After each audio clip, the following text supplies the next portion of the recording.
Hello and welcome to another episode of Scott Reads Comics. Today we'll be covering Secret Origins, number 14, starring the Suicide Squad. This is listed on the cover as a spin-off of Legends, chapter 22.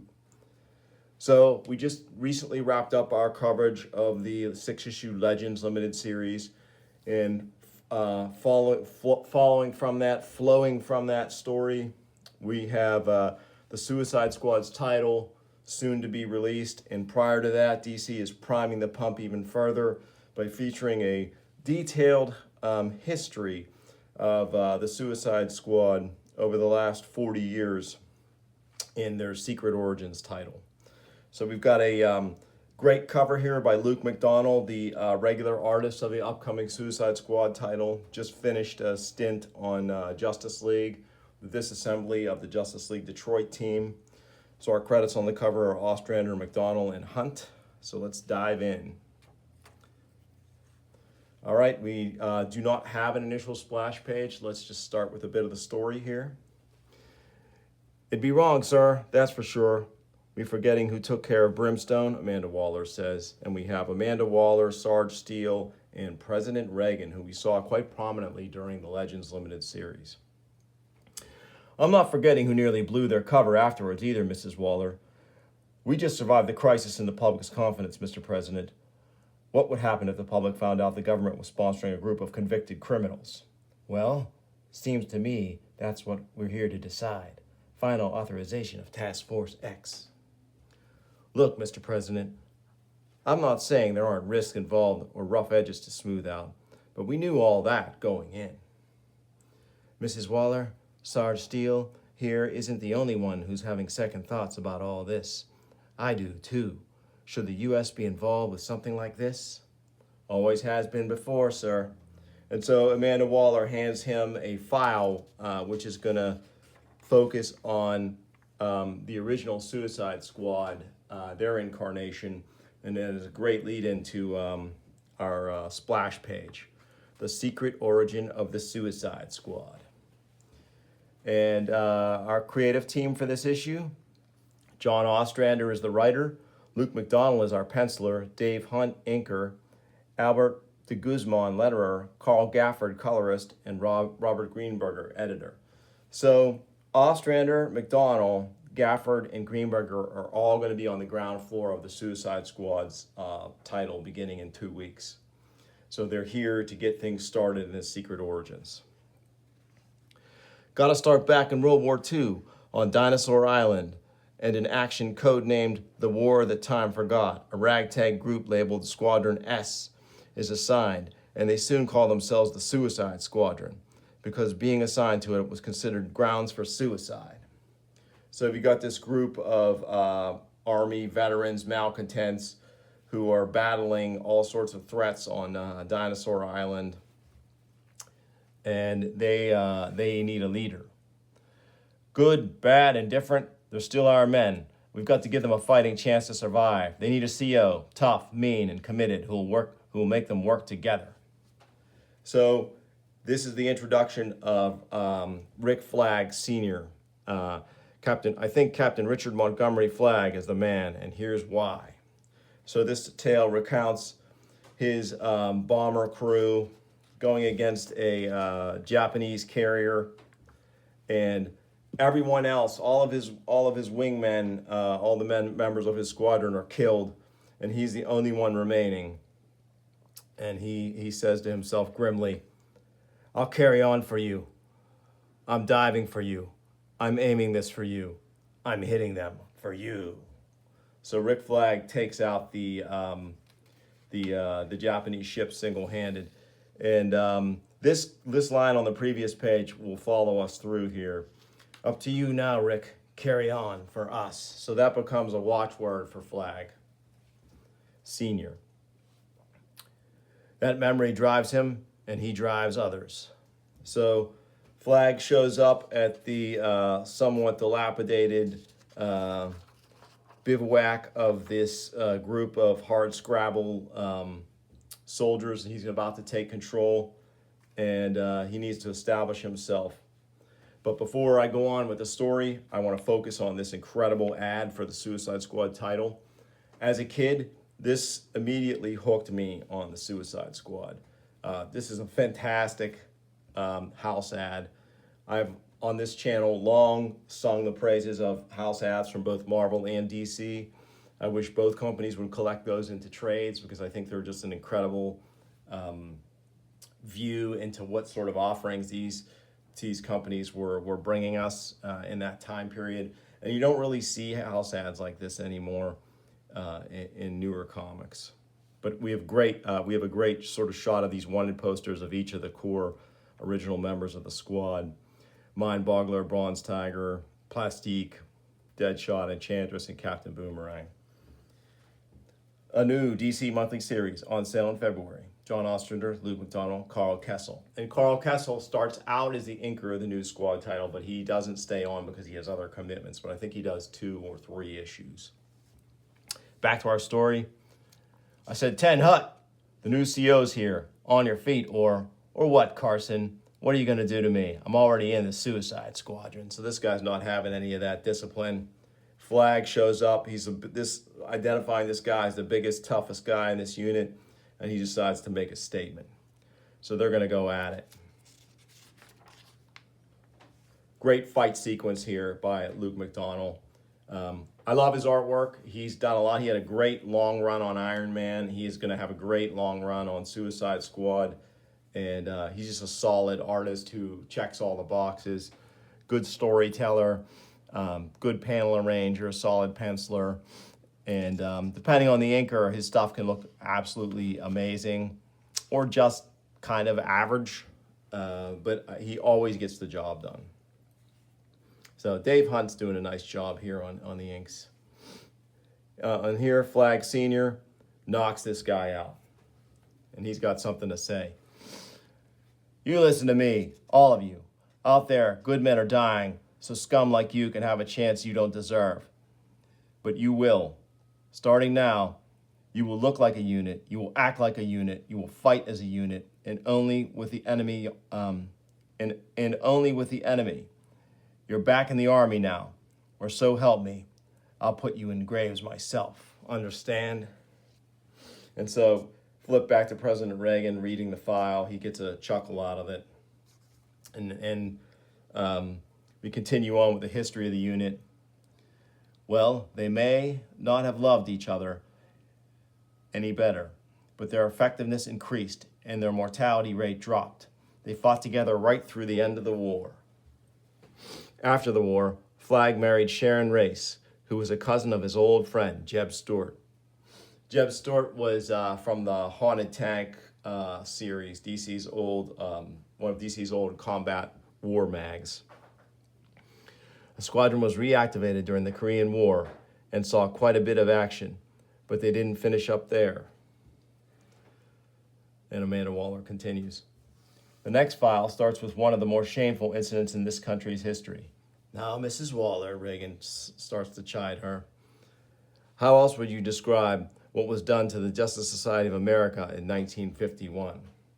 So, the JSA after World War II was being pressured by McCarthy and his acolytes, his Red Scare acolytes, to reveal their identities. And rather than do that, they basically resigned in a spectacular fashion. They disappear from the hearing chamber, and they don't reappear publicly again for years. And this left a serious problem for President Harry S. Truman. Most of the other mystery men have followed the JSA into retirement, gentlemen, and I can't say I blame them. Problem is, they didn't take their sparring partners, spies, and other assorted crises into retirement with them. We're just starting to realize how much we depended on those folks. Well, sir, we haven't come through a war just to watch the nation go down the drain because of that irresponsible bully from Wisconsin. No, sir. I'm putting together a group called Task Force X. The spies will toss to J. Edgar. That'll keep him happy and out of our hair. So this is the reason, the main reason why Task Force X, which would become the Suicide Squad, was established, so that they could battle the threats that the superheroes who were forced into retirement left behind. Mr. President, you're aware that those who formed the CIA deliberately shut me out of it. So this is the guy he wants in charge of the Suicide Squad here. The task force will have both a military and a civilian side, each with separate missions and separate commanders who will report right to this office. The civilian side, codenamed Argent, will deal with all the mass criminals and such. Control, your work with the OSS makes you the ideal man to head that group. So this guy, Control, is heading Argent, which Argent is a sort of a weird group that comes up later in Suicide Squad's regular series. A point in your favor, CIA's charter forbids stateside operations. I want it left that way. General Stewart, I want you to head up the military side. So J.E.B. Stewart, Jeb Stewart, is going to be in charge of the Suicide Squad part. You're the boss, sir. Got some boys over in Korea nicknamed the Suicide Squad that'd be right for the job. Like to use them. So that links Suicide Squad to Task Force X.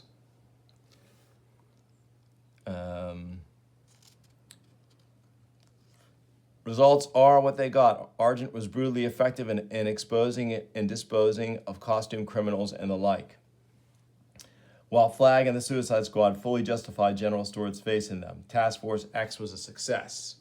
There's a pretty high dinosaur quotient in this book. That's already our second dinosaur. Where was that first one? I think he was on our splash page. Yeah, right there. And if you do look at the Silver Age Suicide Squad collection that's available from DC, very high dinosaur quotient in that title. It's funny, Reagan says, it's funny that this is the first I've heard of this Argent group. What became of them? No one knows. The files just stopped around 1960. No one knows if they died, got fired, or what happened. So that's a mystery that'll be explored in the Suicide Squad's title. So here we have Flag and his wife Sharon Race, and there is Rick Flag Jr. Around the time Task Force X was born, so was Flag's only son, Richard Rogers Flag. So, and then here's the young Rick Flag. These guys are all heroes, huh, Daddy? Right, champ, we carry on for them. Like you do for your friends who attacked that boat, right? Exactly like them. You're a hero too, huh, Daddy? Not like them, champ. I hope I never have to be. Me too. So here's the first tragedy that's going to occur in the lives of Rick Flag Sr., Jr., and Rick Flag Jr.'s mom. Rick Flag wanders out in front of this car, and his mom, Sharon Race Flag, pushes him out of the way, only to be hit and killed. Great sequence of panels here. Again, McDonnell's a masterful storyteller, the way he can arrange a panel. The pacing on this is really good. Scree! You can tell the car's not going to stop in time. And this ISO on Rick Flag's eye is just amazing, filled with pathos. And you can see in the aftermath, poor Sharon is gone. Mom was a hero, wasn't she, Dad? Yeah, son, a hero. Something broke inside Richard Montgomery Flag when his wife died. They say he was never the same afterwards. Had she not died, would he have still taken the same steps he took 2 years later? So 2 years later, awesome sequence here. Almost a full page of this incredible shot of the war wheel bearing down on this town. Great job by McDonnell and Hunt on this one. Love that vivid red color by Carl Gafford, too. The war wheel, a Nazi invention that the fabled Blackhawks had fought and destroyed during World War II, had been recreated and was creating havoc in America. The Suicide Squad was summoned and soon found the new war wheel as tough or tougher a nut to crack as its predecessor. Skipper, the thing's shrugging off everything we can throw at it, like there was gumballs. They're going to have to nuke the sucker if they want to stop it. No can do. We're already in the suburbs. We blow up the city with it. So that's Flag quickly doing the math, realizing what has to happen here. Gotta do something, PDQ. Boss, we're out of ammo and we're running out of time. And Flag thinks to himself, carry on for us. Stand off, boys. We've still got one shot. Skip, what are you doing? Just tell my son to carry on for me. So he literally does a kamikaze with his plane into the war wheel and smashes and explodes, but also takes the war wheel out, incapacitating it, knocking it over. I'll remember, Dad. I'll carry on. It looks like a preteen, Rick Flag says before his grave, his father's grave. Young Rick Flag went to live with his godfather, General Jeb Stuart. No real surprise, all things considered, that he went into the military when he got old enough. After graduating near the top of his class, Flag went to flight school and eventually became a top-rated test pilot. His only real competition was a guy named Ace Morgan, and between them, they ran a slightly less than friendly rivalry. So here we have a little Top Gun-esque sequence where they're buzzing the tower. They get called on the carpet for it, but they survive it because they're so good. The pair got grounded, delaying the rematch, and before it was lifted, Flag got an official letter. It's about my application to astronaut training. I'm in. So Rick Flag, Rick Flag Jr.'s dream to become an astronaut is about to be realized. It was during that training he first met Karen Grace, a young doctor specializing in the new field of space medicine. The first meeting didn't set the world on fire. I think we'll reach the moon before man gets to first base with the ice doctor over there. What's her story? Back off, Flag. If you'd been here longer, you'd know the lady has reasons for being aloof. So Karen Grace herself suffered a tremendous loss. She was in a plane crash with her fiance, her significant other, and she's hanging on the wing and floating in the icy water. In shades of Titanic here, he lets go and tells her, "Carry on for me." So a theme in this series, the idea of carrying on. I won't forget. I'll never forget. So Rick Flag approaches her and says, "Hey, we have kind of similar backgrounds. Would you like to, go out?" And she's receptive. I'd be glad to. So what starts out as a friendship blossoms into a romance. With that, with that love, they started to heal each other. Another telegram changed all that. It's from my Uncle Jeb. The Suicide Squad is being reactivated. He wants me to take my dad's place. But Rick, what about your own dreams? What about us? No matter how we feel about each other, we've made promises, both of us, to others, that we have to keep. I've got to go. Then I'll go with you. With Argent now out of the picture, the two branches of Task Force X were combined into one redubbed Mission X. General Stuart pulled the right strings, and Karen Grace was allowed to join the team, which was completed by two civilian scientists, physicist Jess Bright and astronomer Dr. Hugh Evans. In an effort to maintain funding, Mission X went public with their exploits, and the squad's success against dinosaurs, monsters, aliens, organized crime, you name it, were to influence more than one fantastic foursome. Great. This is a kind of a great inside baseball reference to Marvel in the Fantastic Four, because in the Silver Age of comics, the Golden Age into the Silver Age, the Suicide Squad and the teams like Challengers of the Unknown preceded the Fantastic Four. And so, again, our dinosaur/monster quotient is high in this issue. We see this foursome in action. Very cool. Great 3/4 or 4/5 page here by McDonnell and Hunt. And love the color on this monster, on this what looks like maybe an alien monster. Very cool. So yeah, so this is our core Suicide Squad. Flag, Karen Grace, Jess Bright, and Hugh Evans.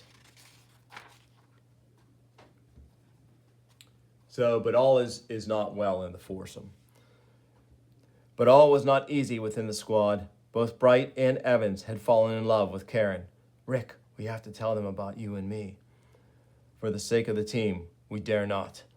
I've learned something about you and Jeff. Years ago, they were helping conduct some secret nuclear bomb tests.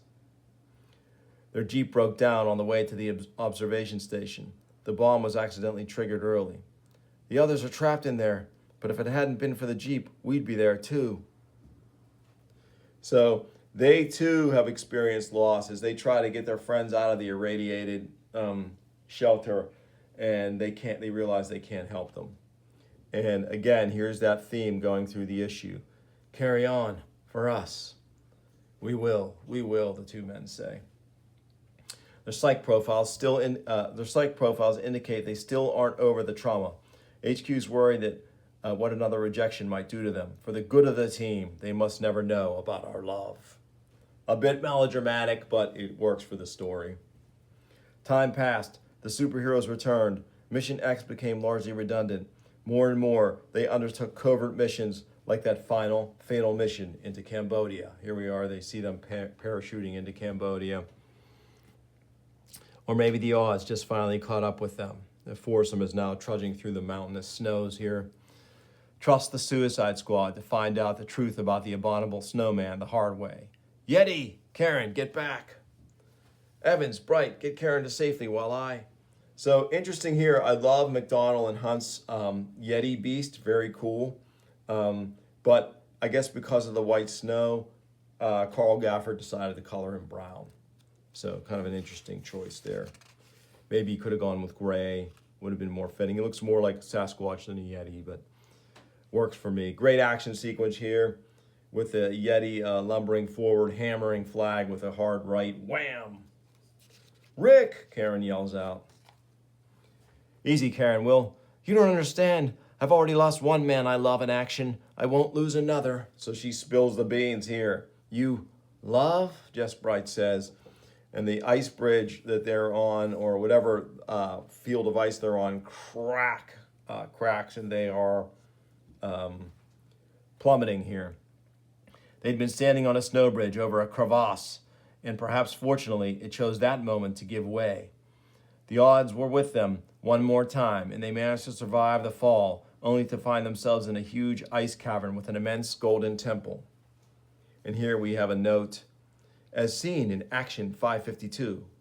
So this is a story from Action Comics 552. Karen's concern for Rick had not gone unremarked or misunderstood. You and Flag, this has been going on since we began, hasn't it, Karen? Oh, please, Jeff. Not now. Karen, don't. The team. Hush, darling. It's out now. Why couldn't you just tell us? Rick felt it was better the way this for the sake of the team. Hugh, I'm sorry. Honesty would have been the best for the team, not playing us for fools. You can take the team and shove it. When we get back, I'm through, Jess Bright says. It's happening just as I feared.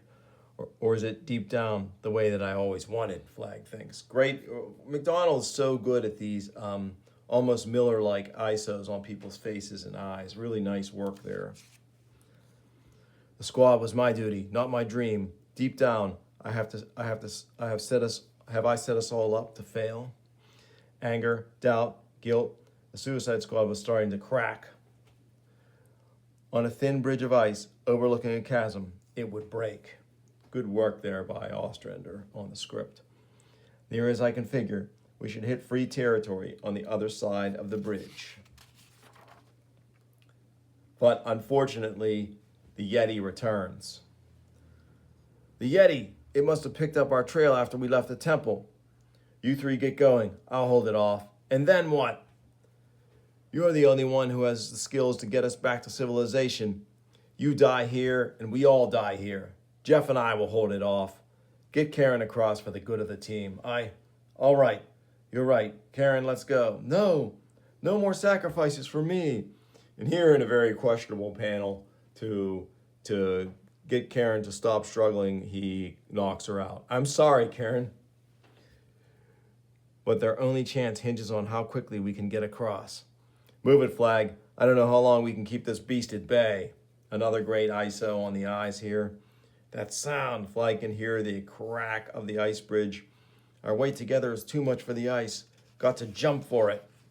Great shot of him here closing the gap in the chasm. Just made it. And Karen wakes up. And the two of them witness the Yeti bearing down on their two partners. Dying, the beast fell on the two scientists, and all three tumbled into the abyss. Yee! So there they are, falling. No, Karen exclaims. The depths they fell, took their hand away. For me, carry on. So Karen is traumatized. Karen was still in shock when she and Flag reached safety a few days later. The medicos led her away as gently as Flag had done. Something broke inside Rick Flag that day. And that's what happened. Sorry I let you down, Uncle Jeb. Don't worry, Rick.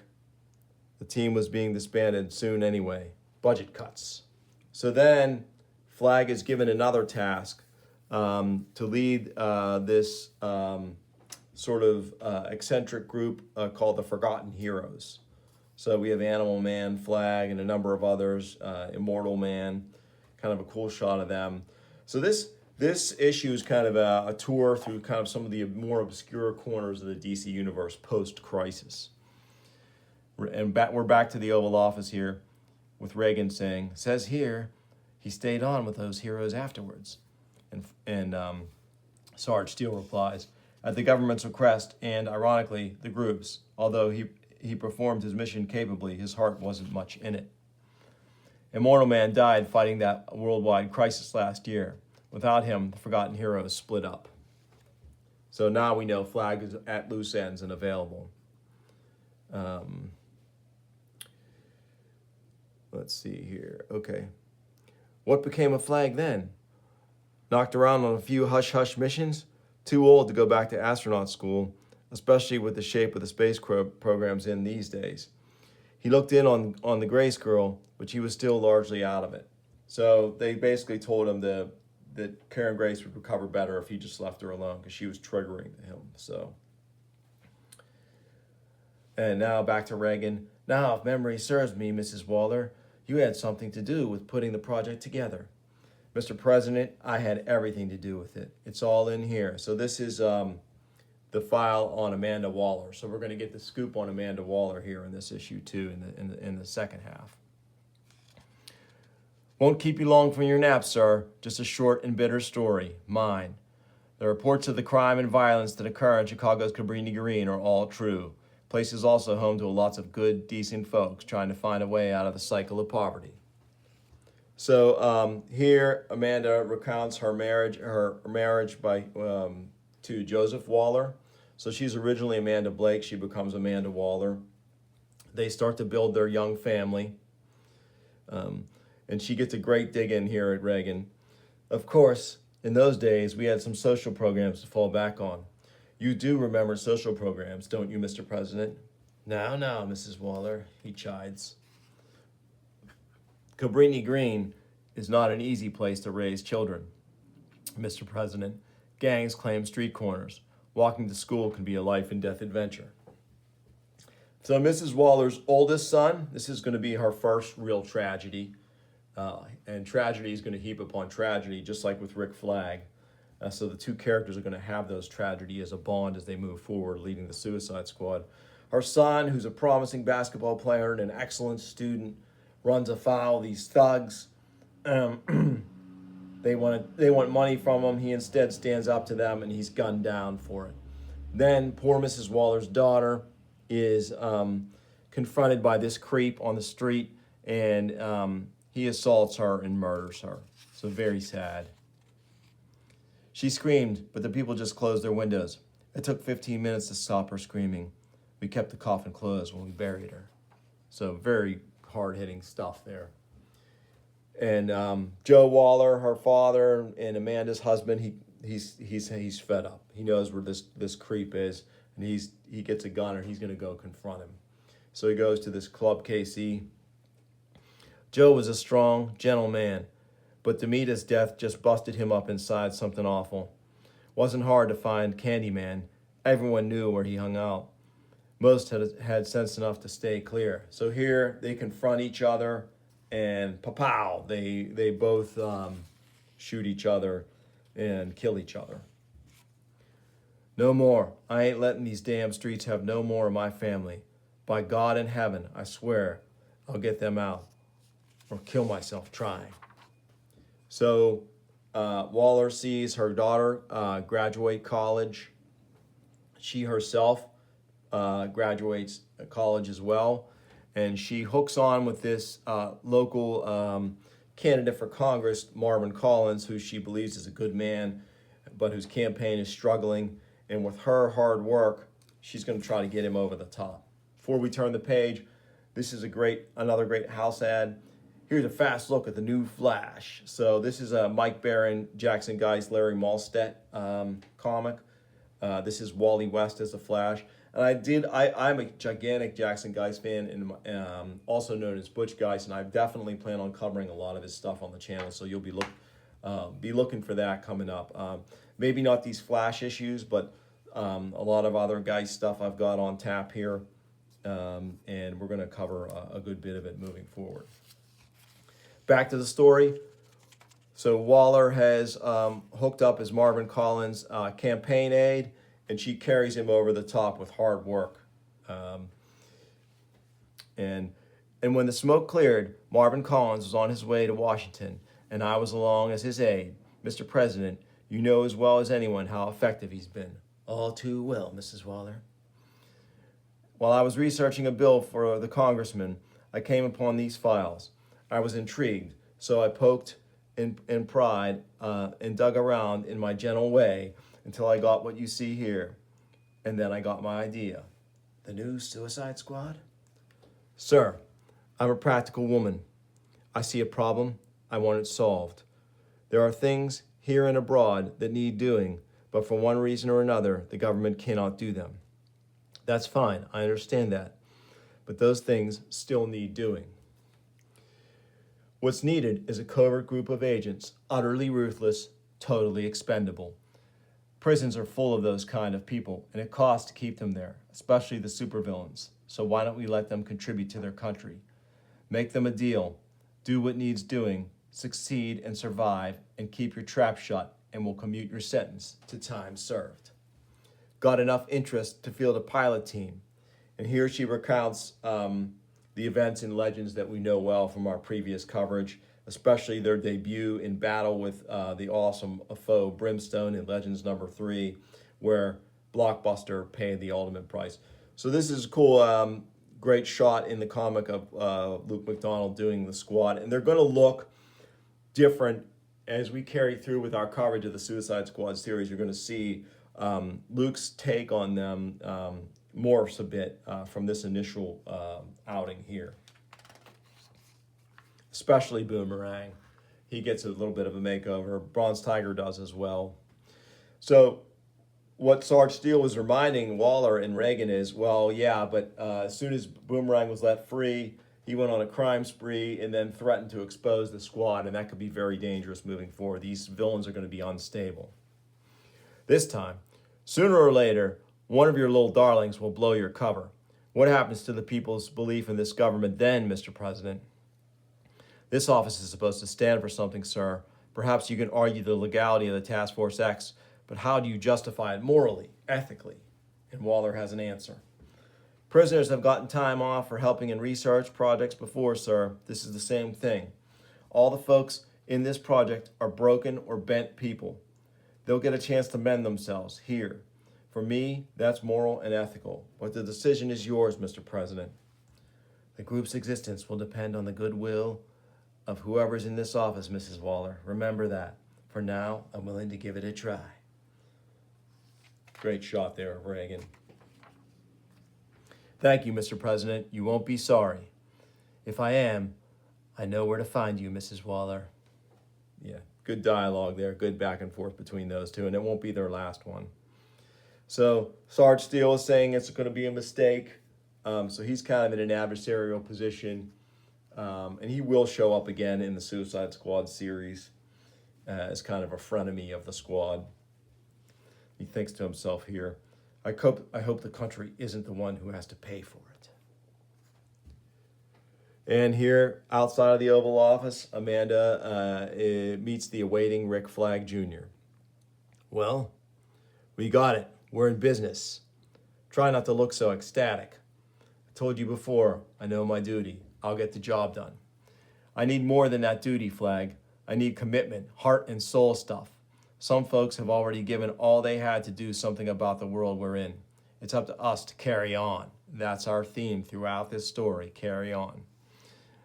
And what we do and how we do it won't be either pretty or pleasant, but it's got to be done. We're here only because there really is no one else and no other way of doing the job, and that's how it is.